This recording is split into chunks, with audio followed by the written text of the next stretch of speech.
So we're with Haenuli, also known as Nunu, and you are an illustrator and Lolita fashion designer, and you have been designing since 2007. So we met at Otakon last year, but I see that you have also been part of Otakon's fashion show in 2012. And how was that? I did not came by physically, so I just sent the dresses at that time. But that experience was very good because all the staff was taking care, dressed very delicately and checking all the least very correctly. So it was very nice experience. So you've had the chance to see Lolita and other fashions across the globe for over a decade. So how is Lolita thriving in other countries from what you've seen? So depending on the culture, they have a lot of different interpretation on it. But specifically for Europe, um, they are more. They try to be more put emphasis on accuracy to how it has been in the past. In the historically, accuracy was kind of the focus in European Lolita style. So that was something that was interesting for her. Do you want to talk about your artwork, their story, the story you don't know? Because on your website you have illustrations depicting a girl or woman and skeletons in each set. And each illustration has a hard-hitting, thought-provoking sentence or two. And one that stood out to me was, "Don't feel alone. The universe is dark to let you shine." And I think that's very. It just makes you really think, you know. Aw. I think they all do. Thank you. You don't just like look at them and move on. You kind of really sit and think about each one. I'm really glad that you checked that point. So in the series of Skeleton and the Maiden, Maiden is also the viewer, but also you, who's actually seeing the art. And the skeleton represents the gloominess, sadness throughout the life. So by accepting the skeleton, by accepting the sadness, grief, you become whole. That was what that was her intention behind creating the series. It's really cool because you also have tarot cards with them, and I love this artist. Rock legend Alice Cooper shared it too, and I was like, "Oh, cool!" And I think it makes sense. Aw. I was really honored too. Like, what's happening? Like, yeah. So my all of fans and friends were very shocked because they thought it was prank first, like non-official, just fan page, but we figured out it was official page. Maybe it could be Alice Cooper manager, but well, it's still official title, so people were like, maybe like people really resonate that much, and that was kind of like huge meaning for me as well.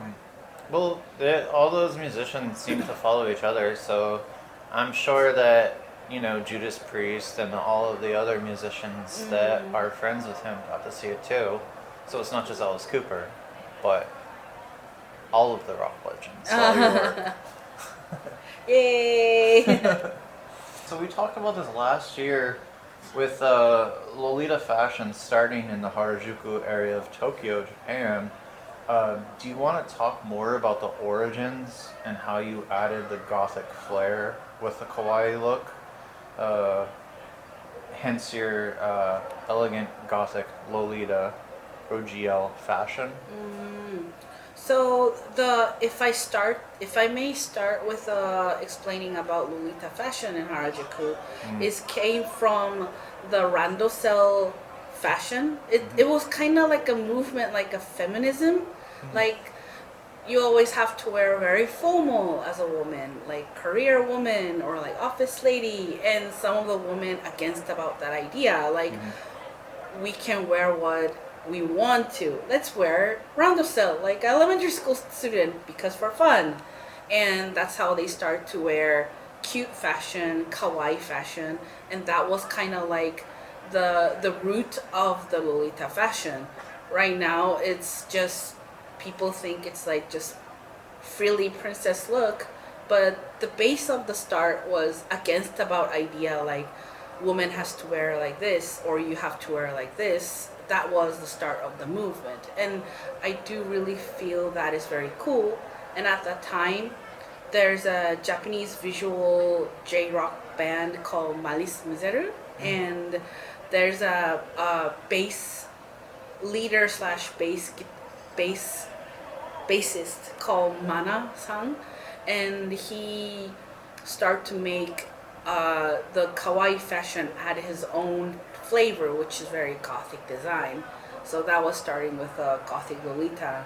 So when I start the Lolita fashion, the Lolita fashion culture was developed as much as like this shape, and I'm kind of like a person like add more sugar or flavor.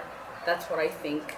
That's what I'm doing in here, but I do like to put more my own design. So, for example, I did the Notre Dame de Paris design, which has actual hunchback is holding the corpse of the Esmeralda and grief, which is, I think that was one of the challenge, because you only see cute stuff or very elegant stuff in Lolita fashion, but I wanted to put, say, even ugliness is okay to be beautiful. So that is one of my different routes inside of the Lolita fashion.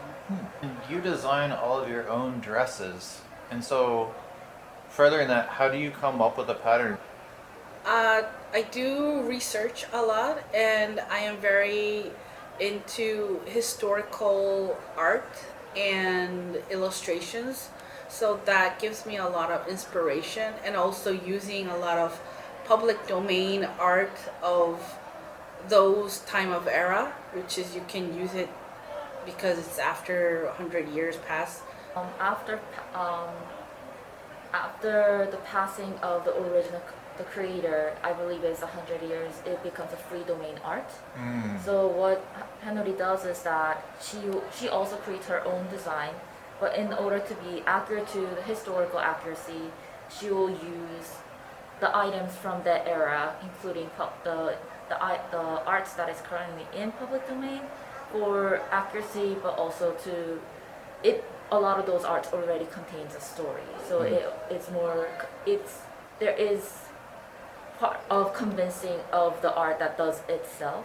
So she looks into combining the design by some of her own, some of the ones from the art, the public domain arts, and create something new. But she will she'll look into a lot of different artists to get more inspiration.